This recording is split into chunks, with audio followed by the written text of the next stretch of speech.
Audio Jungle.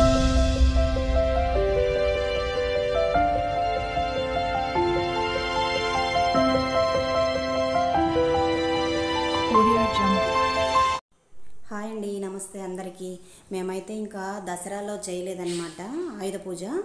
ఇక దీపావళి రోజు చేసుకుంటున్నాము. మా వారు మామూలుగా ఆయన వర్క్కి సంబంధించినటువన్నీ కూడా పెట్టేసి ఈ విధంగా అయితే పూజ చేస్తారనమాట.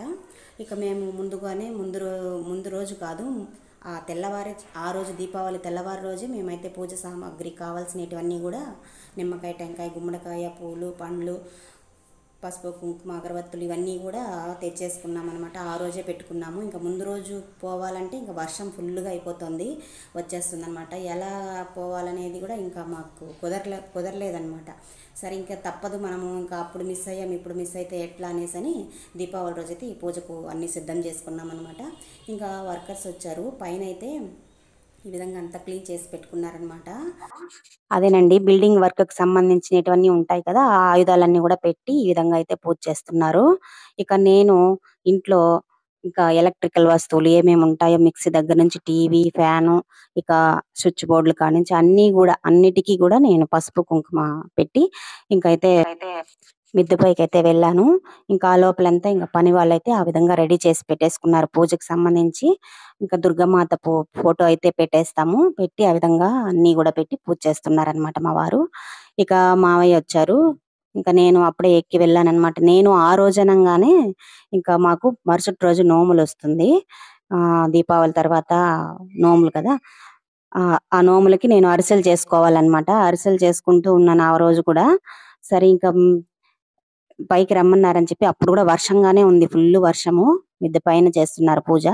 ఇక ఈ విధంగా అయితే పూజా కార్యక్రమం అయితే జరిగింది. ఇంకా మేము కూడా వెళ్ళి దండం అయితే పెట్టుకున్నాం, హారతి ఇచ్చి అందరూ కూడా పిల్లలతో సహా.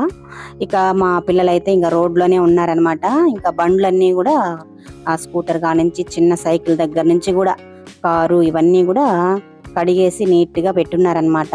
సిద్ధు పిల్లలందరూ కలిసి ఇంకా వాళ్ళందరూ ఇంకా రెడీ చేసి పెట్టేశారు. పసుపు, కుంకుమ బొట్లని కూడా పెట్టేసి ఉన్నారు వాటికి. ఇంకా మా పనులు బజార్ పనులే సరిపోయిందనమాట. ఆ రోజే ఎత్తుకున్నాం కదా, అవన్నీ ముందు రోజు తెచ్చి పెట్టుకుంటే సరిపోయేది. ఇంకా ఆ రోజే అన్నీ కుదిరిందనమాట.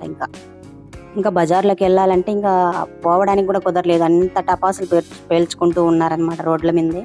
ఇంకా తప్పలేదు, ఇవన్నీ తెచ్చుకోవాల్సే తప్పదు. ఇంకా అప్పుడు మిస్ అయిపోయాము. ఇంకా మళ్ళీ వచ్చే సంవత్సరమే అవుతుంది, అందుకని ముందుగా ఈ రోజు తప్పకుండా చేసేయాలనే ఉద్దేశంతో ఇంకైతే మేము ఈ కార్యక్రమం మొదలు పెట్టుకున్నాము. ఇదేనండి, ఇక చూడండి మా చెట్లో ఎంత రోజాలు ఉన్నాయో చూడండి, చిట్టి రోజాలు చాలా బాగా కాసాయి మొగ్గలన్నీ. నేను పైకి వచ్చేది తక్కువ అయిపోతా ఉంది, ఎక్కి పైకి చూడడమే లేదు, చెట్లోనే అలాగే ఉండిపోతున్నాయి అనమాట.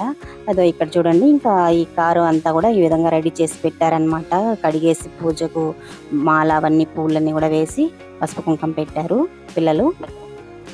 ఆయుధ పూజ చేసిన తరువాత పరికరాలు మనకు అంతా మంచి శుభ ఫలితాలను ఇవ్వాలని, ఎటువంటి ప్రమాదాలు జరగకూడదని మనం పూజ చేస్తాము. దసరా సమయంలో దుర్గాదేవి మహిషాసురుణ్ణి వధించింది. ఆమె ఉపయోగించిన ఆయుధాలు దివ్య శక్తి చిహ్నం. ఆయుధ పూజ అంటే అదే శక్తి మన జీవితంలోకి ఆహ్వానించడం, మనలో ఆత్మవిశ్వాసాన్ని పెంచుకోవడం, మన చేతిలో ఉన్న ప్రతి సాధనంలోనూ ఆ దేవుని రూపాన్ని, ఆ పని విజయవంతం అవుతుంది. ఇది ఆయుధ పూజ అనే దానికి అర్థం. ఇకైతే నేను అదే చెప్పాను కదా, అరిసెలు చేసుకుంటున్నాను. ఆ రోజు మాకు ఎన్నిక అనమాట, అన్నీ సరిగ్గా ఉండాలి, బక్క ఉండకూడదు, చొట్ట ఉండకూడదు, ఇలా ఉంటుందన్నమాట. అందుకని ఒక 2 times వేసి అలా చేసుకుంటున్నాను. నేను అరిసెలు ఎలా చేశాను అనేది ఇది వరకు పోయిన సంవత్సరం చేసిన వీడియోలో ప్లేలిస్ట్లో ఉంది, తప్పకుండా చూసేయండి. మరొక వీడియోతో మళ్ళీ కలుస్తాం. మా ఆయుధ పూజ ఇలా